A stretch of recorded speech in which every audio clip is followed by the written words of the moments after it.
So in some ways, like you think, oh, this is easy. I'm going to do all these deals. I'm going to go into wholesaling. I'm going to do all these deals and it's going to be this quick, easy money. No, it's not. It's not that easy.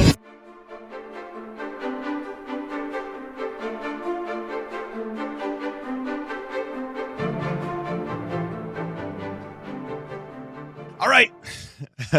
Welcome back, everybody, to the Real Estate Level Up podcast, where I introduce to you new investors, experienced investors, and all sorts of real estate investors and business owners who inspire us, who motivate us, and who share insights that I think you're going to enjoy. Today, I have a very special guest, someone who I've known now for a couple of years. And when she came into our world, she had been through several programs, but was just getting her start in real estate investing.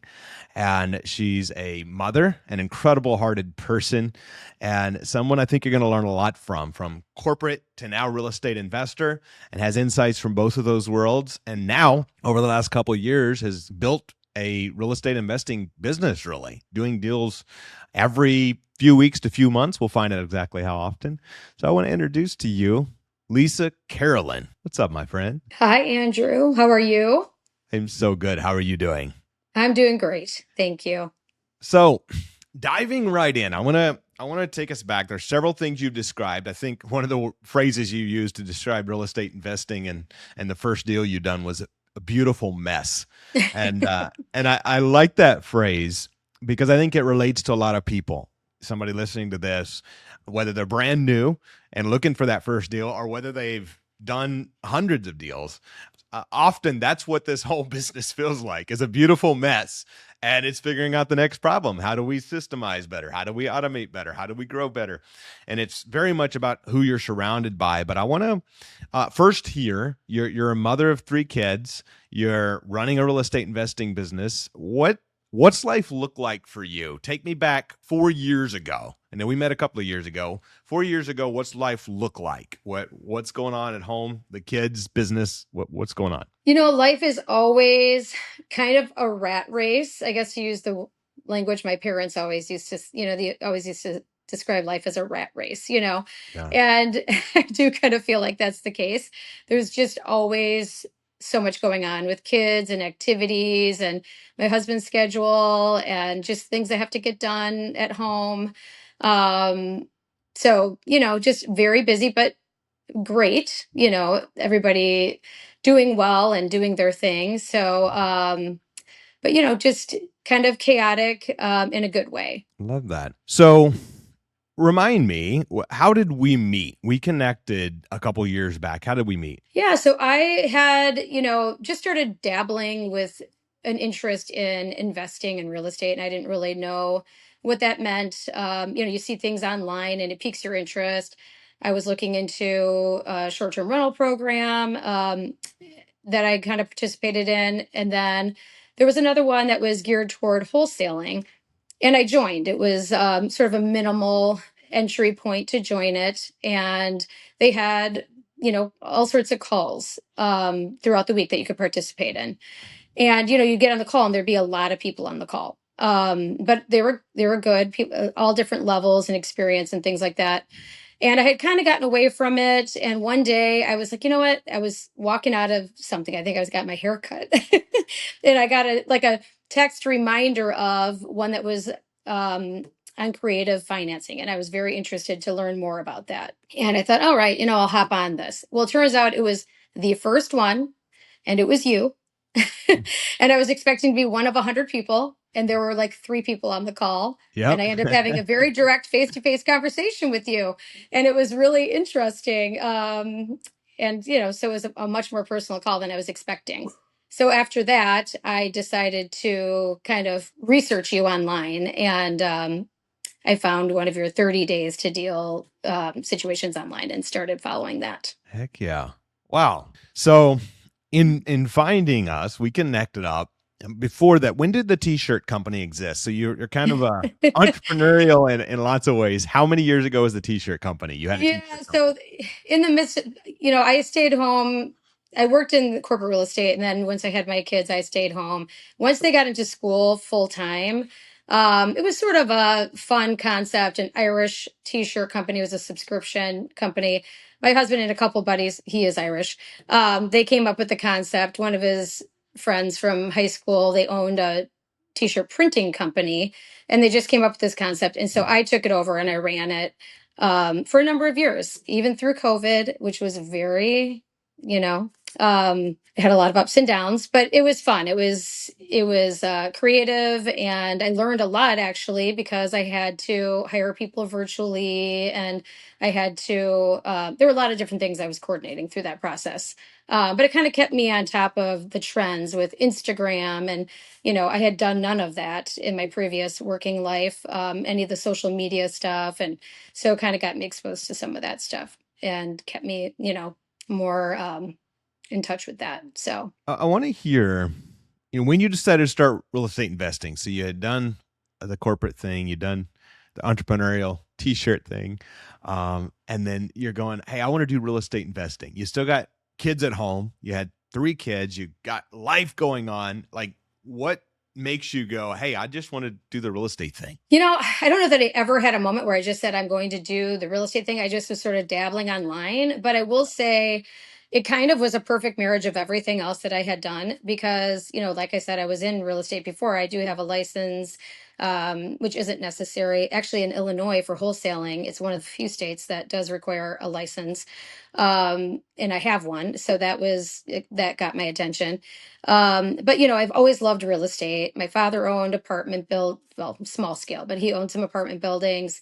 I've always loved real estate in every form, so I was interested in that regard.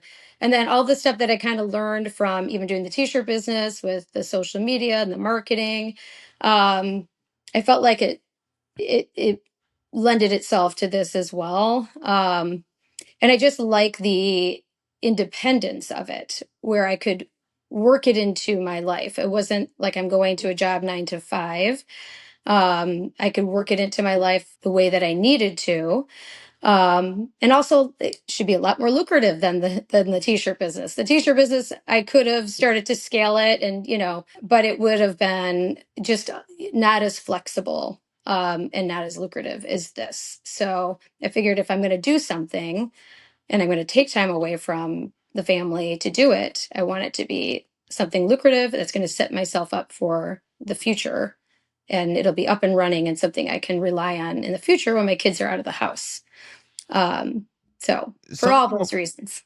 I love that. And something I want to ask you, I was thinking back. So you talk about your time in corporate commercial real estate with the guys on the pre-pod prep. I want to hear a little bit more about that. And I want to hear a little bit more about how it helped or hindered you and now your single family real estate investing business. Well, it definitely helped because I did a lot of cold calling back then, and I cold called high level executives. Um, Now it doesn't bother me to be on the phone to talk to people, and I actually really like talking to people, And you're and I really actually good at it, almost by the prefer way. talking to regular people. But just balancing, and I have an understanding of the lingo, a lot of just a letter of intent, things like that you don't really need to know to do this, but I had a little bit of an understanding of some of that stuff, and also just the work ethic that was required to be in that industry. This requires, really a fraction of that because you don't have to show up every single day and put in and be at the, mercy of some of these corporate clients and things like that. It's just a lot more flexible. Love that.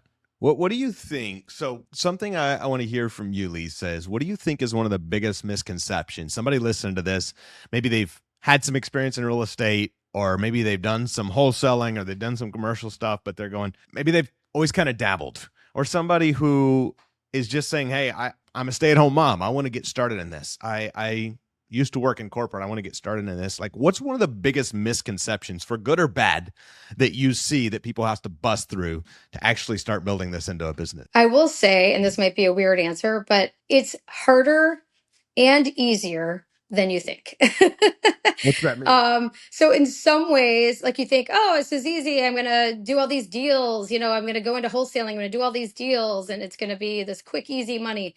No, it's not. It's not that easy. You have to have a system and you have to figure that out. And it takes a minute to do that. You have to kind of figure out what your lane is and stay in that lane and be consistent.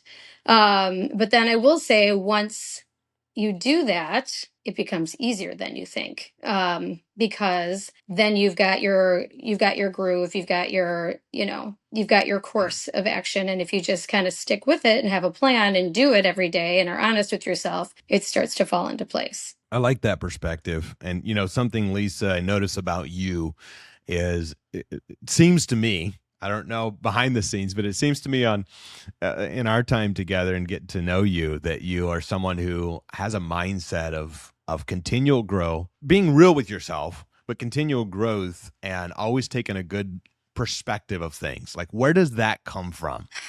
You know what? Gosh, where does that come from? I think I'm just a normal person. I grew up in Wisconsin. My parents are from the south side of Chicago.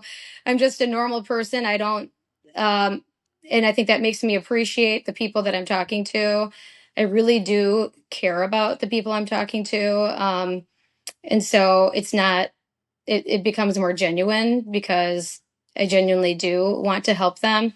And I think I just really enjoy having, a goal and something that I want to something that I want to be working towards. So Yeah. I think that helps too. I So, like to have a purpose when I get up every day. and I love that take because I think often, and something you do well, you just said it earlier, is you look at things positively, but also realistically. And I think as humans, we're often prone to extremes where it's either so positive that we're not real about things, or so down that nothing's ever going to work out, right? And you have a beautiful balance of that. Maybe that's part of raising three kids too. I don't know, right? Oh yeah, for sure. I love that. So I want to dive in a little bit to your first wholesale deal. You made $1,500. Yes. That's actually what you were talking about to the pre-pod prep guys when you used the phrase "beautiful mess," which I started with. Yes. What happened with the deal? What Just take me through that. And from my understanding, that was a emotional roller coaster. You deleted your entire buyers list on accident. Like, Yes. take me through that season of kind of hitting your head against a brick wall a couple of times. Yes. Gosh, it was really funny actually. So when I signed up with you, I believe I was already talking to them. Like I had gotten a lead and I had engaged with this seller. But pretty much the day I joined, or a day after that, they signed the contract. So it was for way too much. I kind of just threw a number out there based on what I saw online. Um, and so I put it out on Facebook Marketplace, but it was great because I had somebody to talk to. Ahmed was my coach. So felt like, okay. And I think I even spoke with you about it, that I was going to present that I had this contract out there and I'm hoping to get it signed. And they were like, both of you were kind of like, just go for it. Like, let's just do this. This is your first one, give it a shot. And so I did, and it was way overpriced. But I got a lot of action, like a lot of action on it. So lots of people were asking me about this property.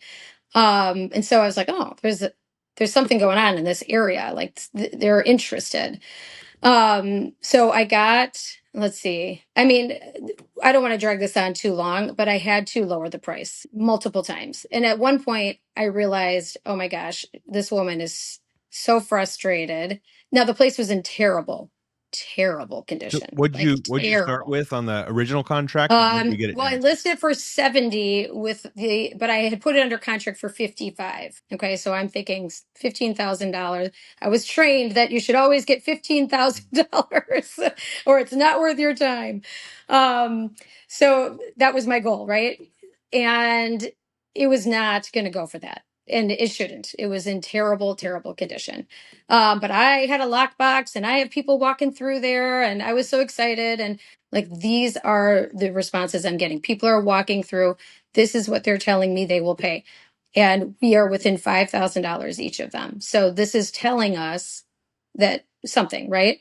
the market is speaking? The market is speaking. So this is, let's part ways. I'm happy to. Clearly, well, then her son got involved. He kept coming back to me. Well, finally, they wanted to do something. They're like, okay, they got realistic. We're ready to do something. Well, In one of the times that I updated the listing, it deleted all of my history of all these wonderful contacts that I had. I luckily had a couple people I chatted with in text. One of them, who I thought sounded really professional, reached out to him. He wasn't interested. And then there was one other one that I had screenshotted because it was more of a corporate sounding. They sounded, so I sent her that. And I said, look, at these guys look like they're very professional. This is what they're saying that they'll pay. We could go down the road with one of these other guys and they're going to string you along and then they're not going to close. Or I feel solid that these people are going to do something. And so because I had that screenshot, they said, okay, let's do it. Let's go with these guys. It sold for $25,000. And that was all commissions included. Or not, I shouldn't say commissions. You know what I mean? Fees. Assignment. Yeah. Yes, the assignment on both sides because they had a representative too. So they got, maybe three and I got 1,500, whatever. Mine was 1,500. So that was, like I said, a beautiful mess, but it got done. I don't think they were thrilled about what they got, but I think they should be happy with what they got. I mean, pipes had burst, like you name it, it had to be done. So. What a beautiful way to get in, because it gets better from there. That's first off. Yeah. Paychecks get bigger. But secondly, just that's something I've seen throughout that season for you, Lisa, is just your tenacity, your willingness to say, hey, let's just figure out how to get stuff done, which I think is a great example of what many people coming into this business, that's the make or break, right? The ones who win or the ones who don't is the difference of saying, hey, I realize stuff's going to go wrong. That's part of business, right? Part of life, part of family, part of everything. Stuff's not going to go as planned. And what a beautiful moment to learn and keep pushing. I have to ask this question before we move on. You realize you delete your entire buyers list and you look and you're going, oh crap, where did these contacts go? Like, did panic set in? What's going through your mind in that very moment? Take us back there. Yeah, I mean, panic set in because finally they were ready to do something and I didn't have any of my history. But what actually ended up happening was I probably really deleted I just got rid of the ones that weren't good anyway. And I had saved the ones that were because I had separate conversations with them. And I did have separate conversations via text with a few of the people I had talked to. So I had to scroll. I went through all my texts, look for all the Milwaukee area codes and retrace my steps to figure out who was who. And actually, I have to say the beautiful part of the beautiful mess was not that deal at all. It was that after that, I put an ad in Craigslist in Racine, Wisconsin, my hometown, and I got a listing, a wholesale. It was a great house. And I made one phone call, and it was one from that last one of the text, contacts, and his client purchased the house. And on that one, the fee was $6,500, and they made on their end $3,500. So it was $10K between. But it was wonderful. one phone call. And I think there's a perfect example of how this business goes, which is I always say to people, everything is something or everything leads to something. When somebody comes to us and says they have been a part of another program, let's say, and I'm going, great, you got a foundation to build on. Or you've seen it, I've seen it, where other people have come and they said, gosh, I got burned over here, or this went wrong. And I said, great, because often, and just because you have a bad meal don't mean you stop eating, right? Because often that is some foundations. There's something good or it led you to something good. This deal, you probably wouldn't do all that work again for $1,500, but the lesson that came out of it, the deal that came right behind it that paid you many times more. What a beautiful story. So thanks for sharing that. Now I have a question.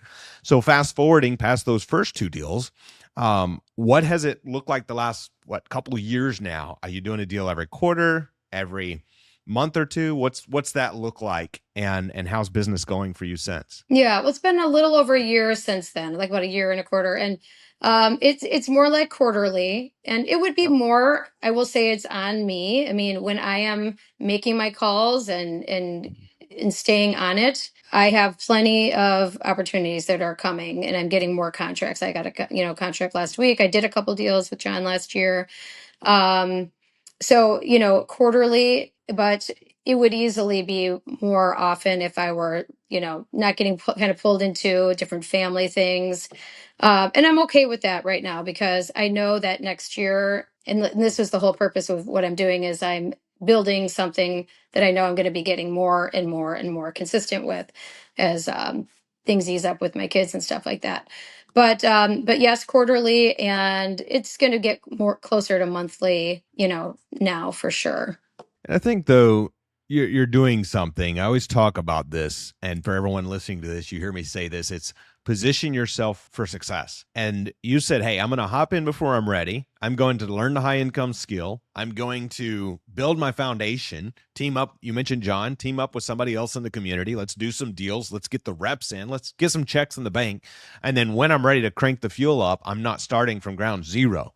And I think that's a mistake a lot of people make, is waiting till they're ready. And then when they're ready, they got to do all the, excuse me, all those months of work and building and foundation building. And you've already got all that built. So at any given point, like I can turn the fuel up or I can turn it down. Right. Family's busy, turn it down. Family, I have time. Let's turn it up. I want to shift. Well, before I do that, I want to ask you something because it came up. What's been different? And then I want to ask you about your future. What's been different about here, for good or bad, than other programs that you had been a part of previously? And I know you was part of some great ones.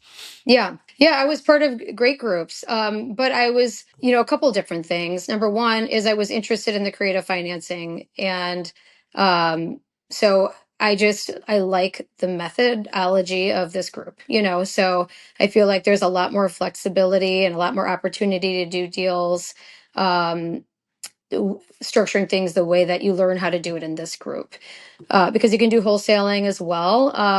But really having a good understanding of the creative financing opens the door to, a lot more opportunity. So that was of interest to me.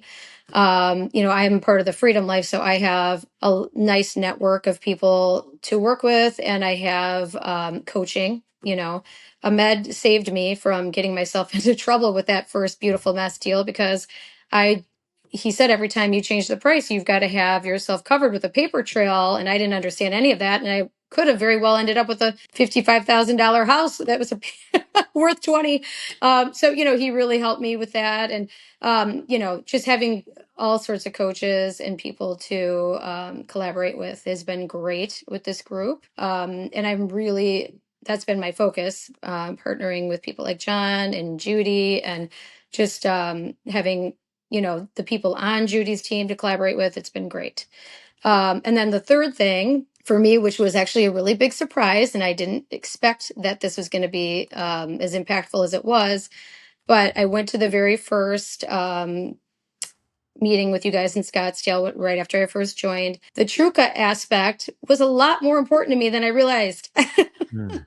There were some Tell me things about I that. was missing that I didn't realize, and it was a real slap in the face. And it's been much more front and center in my life since that meeting. So that was really impactful as well. As much as you're comfortable sharing, can you share for the listeners what you mean by the Truca I being more will. impactful? I will, and it's a little embarrassing to this day. But the Truca, basically, just to simplify, it's a wheel of basically, I think, 8 categories that you should always be kind of keeping tabs on in your life. And if your wheel, if there's air leak in one section, you're not going to have a smooth ride, right? And I've heard a lot of people reference, you know what, my business isn't going well. I need to exercise more. I need to eat better. And then all of a sudden you're wondering, why isn't this going well? And then you focus on something else. And next thing you know, the other thing is going well. So I've learned that to be true in a lot of different aspects of my life. But one of the things, when I went to that meeting, we had to rate ourselves 1 through 10 on each of these 8 categories. One of them is spirituality. And I gave myself a 1, and I felt like I was being generous when I gave myself the 1. I was kind of like, I really don't know if I even am a 1. So, and it got me really thinking about it. And ever since then, I say a prayer every morning. I'm so much more aware of that aspect of my life, and it has been very life changing for me. It's been a very good thing. I'm still not a 10. I'm probably not even a 6, but I'm definitely not a 1. So that was very eye opening, and it's been really beneficial to me. So Thank you. Thank you for sharing that, because, something every time when Leo brought that Wheel of Life up and created that a few years back, I always remember, because I was very much I'm just going to work and fix stuff. I grew up, my dad's a pastor, incredible people, but it was work in church. Right. And so we got our exercise through work. And of course, looking at that perspective, and when Leo brought out the Wheel of Life and created that, and I start filling it out, it's very surprising sometimes what you're crushing it in or what you're being crushed in. And what a incredible way to take, as I call it, take an inventory, or another word is awareness. What am I doing? Am I doing well in my environments? Is my environment working well? Am my friend groups? Is it where I want to be? First time I did it, I realized I had a vision of what I wanted, and that was a complete will. And I realized that half of it or more was totally being left out. I was putting no focus on, because, if you don't focus on something, what do you expect? If you say I want to buy houses, but you spend an hour a year on it, you're probably not going to buy any houses. And so I think that's a powerful thing. In fact, John, when we edit this, let's put the Wheel of Life on the screen for everybody to see. That's a pivot point. So moving along, man, this is good. I feel like we're going a little longer than usual, John, so forgive me. But I want to talk to you, Lisa, on building the future. What is it? You have now been building this business. You've been building your high income skills. You've done some deals along the way. You've got some checks, and you talk about preparing your life for 4 years from now, when your kids leave home, when things start to change for you. Why is that important to you, and what's that look like? It's important to me because I just, like I said, I want to have purpose when I get up every day, and I want to have something that I'm a part of. I mean, obviously, the timing is great to have it during those retirement years. We're paying for college, or paying, you obviously, there's no end to, the need for the financial side of it. But I also like the community side of it. I love being part of a team. I don't know what that'll look like in 4 years. Maybe I'll have my own team, but just having that purpose and just the flexibility that it allows. So I look at people in this group, they just kind of have like um, they have a smooth machine going for them, and it's what they want it to be. So, I can do tons of deals. I can do one deal a month. I can do whatever I want. But that's what's so great about it. It's flexible. I can fit it into my life and still travel and see my kids and spend time with my husband and do all that. But by the time 4 years comes along, it'll be smooth. It'll be going smooth. I mean, obviously it's never totally smooth, but but I'll have systems in place. So I think that that's going to be a really good thing. And that's such an incredible perspective. I talk a lot about building your freedom life, building the life you want. And that's, I think, the gift of this business, or whatever business people choose. But obviously, real estate's been my choice of business. When it comes to building that, going, hey, how do I use this business to allow me to hang out with people I enjoy? Whether that be team people. When I go to choose an attorney, for example, on a deal, who's going to be more than just a deal, closing attorney different, but like an attorney in general that I'm going to be doing a lot of deals with, or going to represent us on a lot of transactions. Like, I want it to be somebody who I enjoy having dinner with, just because I want to enjoy business. I don't want to dread calls when I am meeting with an acquisitionist or dispositionist. And I think that's the part a lot of people miss as they build out business, is they see the business as only a tool to give them their freedom life. And that's true. It can, and it should. And you can build the business in such a way that it also edifies and becomes part of your life. And that's something that I think is a beautiful part of this. I think I'm going to ask you a question that's going to surprise a lot of people, because a lot of people would not expect that you perform in a rock band. Yes. How did music become such a big part of your life? What did it teach you about confidence? Like, bring us up to speed about that, Lisa. Yeah. You know what? I always, when I was very young, I played an instrument. I played a couple different instruments. I did that for many years. I was shy. I never sang in front of people. Um, all through college, I did a little bit of music. I did some lessons and things like that, but it didn't do much. And then once I was working commercial real estate, and I had fallen in love with karaoke as just a fun thing to do with friends, going out on the weekends. And there was a place I used to go regularly with a couple really dear friends of mine in Milwaukee. And so when I started working in the corporate real estate world, these are salespeople. They like to have a good time. I introduced them to karaoke.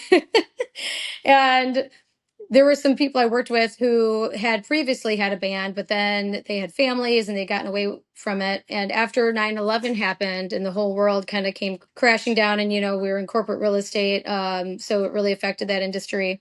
They decided to get their band back together, and I was the lead singer of that band. And we did a huge fundraiser for American Red Cross, and we had all the different landlords as sponsors. And so kind of got the band together for that reason. And then for several years after that, we performed, different events, and rehearsed as a band for many years. And then I had a family and got away from that for a while. And now I do pretty regularly School of Rock for adults. It's a franchise, probably people have heard of. It's in pretty much every city, but it's called School of Rock. And it's great because they do all the organizing and planning for you. And it's done in 3 times a year they have a show. So I'm in a show right now, country rock. So you have a theme, and I sing and play guitar. And yeah, it's kind of my hobby of choice. That's So awesome.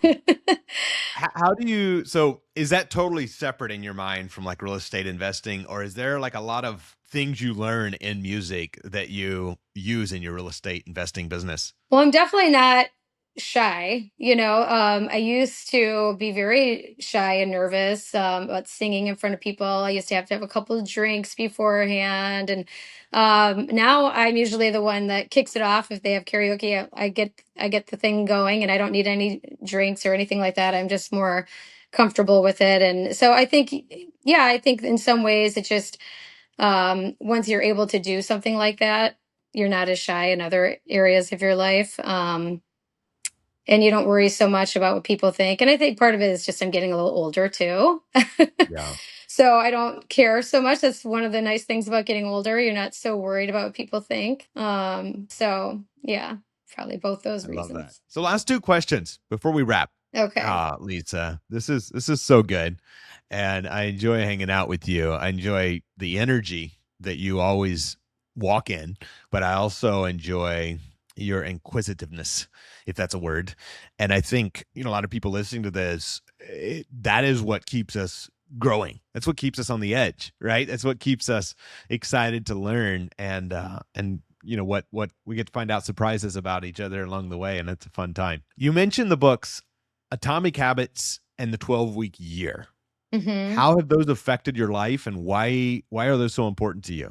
I think because maybe it's because it's the two areas that I kind of struggle with. I can be unorganized. I can feel overwhelmed. When I have a list of things to do in every category of my life, I start to shut down sometimes. And I will say it affects my ability to make calls sometimes because I'm thinking about another area of my life that needs to be dealt with. And I can't, I lose focus and I feel unorganized. And I think the 12-week year is just a very good way to help you stay organized. It gives you a whole map on how to do that and set goals and have basically a plan. And I think that is key for not getting overwhelmed and not getting unorganized and letting other areas take over. So I really like that. And it just makes so much sense. And I wish I would have been introduced it years ago, when I was in the corporate world. Because it just sort of takes the pressure off of those big year end, you know, quotas and things like that. Um, and then also the atomic habits, because I have some habits that are not so good and they affect other areas of my life. And so it's just that book is just fascinating. It's just fascinating, just how it brings awareness to things and just the tools that it gives you for kind of handling some of those habits that we all struggle with. Really good feedback. And by the way, if you're listening to this and you haven't read those 2 books, I highly recommend you do. So, to wrap up, before I ask how people can reach out to you, I want to ask you, when your kids look back 10 years from now and see this chapter of your life, what do you hope they remember about you and about this season? Yeah, well, and I should have said another reason I wanted to do this business is because I feel like it's something I can teach my kids. I've got somebody in college. I want them to do what they are most passionate about in life, but this is a really great thing, investing in real estate that you can do parallel to whatever you decide to do in your life and help you, build wealth for yourself.